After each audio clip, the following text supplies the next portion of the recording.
It is time for one of the best live event rewards in TDUSC so far. Today's live event is for the Alpine A110 or A110. I don't know why I said it like that, but you get the American US Racing 2023 livery. It's 15 races and 100,000 solar coins on top of it as well. There is two issues with this live event though. One, that same bug with the stock car. Make sure your car is completely stocked before entering the live events. And the other one is it's asking for a front wheel drive supercar, which doesn't really exist. However, we're going to open the map and head to probably one of my favorite ones in here. It's the Ocean Drive Pursuit.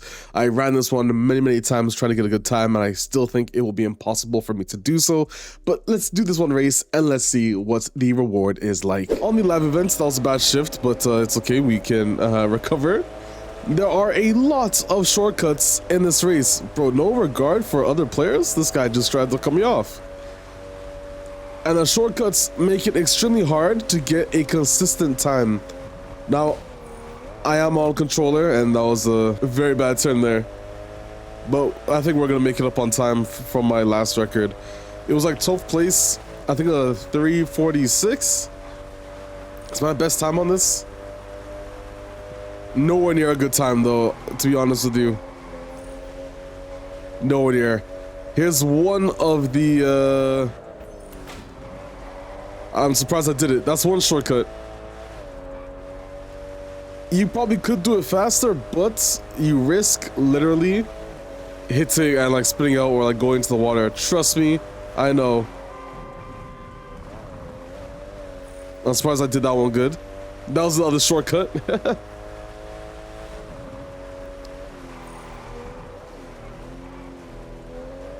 The other shortcut is literally right there. And I will try to finish this. The other shortcut is coming up right here, which I can never do this one right. So I'm gonna have to take it safe. That was... that was probably the best I could have done there anyways. And on to our second lap, which again, I would be incredibly surprised if I was able to get better than a 3:46, which was my last time run. I've already made a couple of mistakes, I think. Will I be a 1:46? Oh, no, I'm not. I might not even match it. Oh, that's crazy.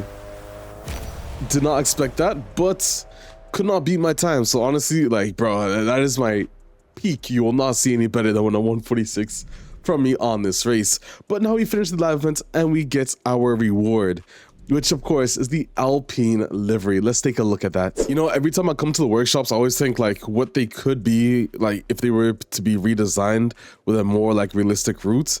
Imagine coming in, it's like a proper garage with like multiple bays, like more close together.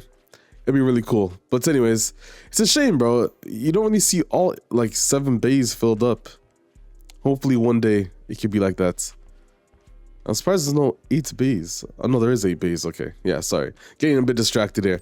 Let's get the Alpine vehicle from our garage. So first thing I want to mention is if you go to cosmetic parts, I don't actually have it installed, but there is a spoiler for this vehicle. Now, the issue is when you use an appearance, it actually kind of ruins this. Now, what I mean by that is if you go over to appearance, you can see that you can switch different liveries. This is the beautiful, like, incredible livery that is made. It comes with different rims as well. But if you decide to select this, hit apply, and you decide to head over to the page, you can now see that there are no more customization options. You can't change the livery, which makes sense, but you can't customize the parts. So the interior, the rims, there's nothing else you can customize, which is a bit sad.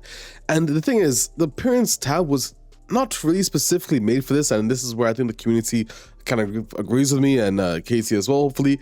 But essentially, you should be able to use the spoiler on this livery because it's a US Racing. Why would you not want to have a beautiful Alpine spoiler that Katie made on its vehicle? However, for some appearances, it does make sense because as you can see, it says special edition. Now, what this does make sense for is for actual special editions. Now, the only vehicle that I think I have in my garage that is a special edition that has different appearances is this, the Urus Graphite. Now, this is actually a separate car sold by Lamborghini. It's not a package off the base model, or else you actually just buy this entirely separately. So if you go to cosmetics, head to appearance, you can see there's different variations, which is like it is in real life, and you can see special edition selection. This makes sense.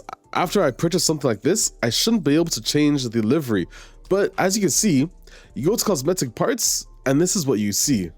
You change the window tint on it, you can't change the interior, you can't change the horn system, you can't add like the spoiler. But this could be exactly what we have for things like this.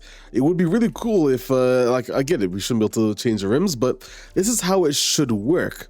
So when you go to get things from, like, for example, the Alpine, you add on the spoiler, you should have the same system, but instead give us the ability to add the spoiler or change the rims. I think that would be very cool, because the rims, as much as I like them, they would look way better, to be honest, with some of the stock rims, but it should be a case-by-case thing. That's pretty much it. I'm gonna swap back to, of course, the Alpine. We gotta take a look at that car on the outside before I end off that video. And here we are. Guys, like I said, look at the chrome. Honestly, the rims aren't that bad, though, to be fair. They're like racing rims. I mean, I gotta give it to it, you know? Alpine rims. You can see the brake calipers a lot better. Yeah, I mean, come on. Nice US Racing, made by racers on the back. The chrome shift, honestly, is probably the best part about it. Which, let's take off. Okay, that was bad. Yeah, this has got to be my favorite part. It is probably one of the best liveries I think we've gotten in a while. Though, to be fair, we have had some pretty nice liveries. The Delta Massa one is amazing. This Alpine one is amazing. But that's pretty much it, guys. Highly recommend you take a look at this livery. And you can get some exclusive Alpine clothing. It was mentioned on Twitter. If you get this livery, send a picture of it in the social media and stuff like that, and you'll have a chance of winning some Alpine exclusive clothing, which will arrive in a later season. That said, though, guys, I will see you in another video. I'm Alex7, and I'll see you guys later. I'm out, guys. Peace.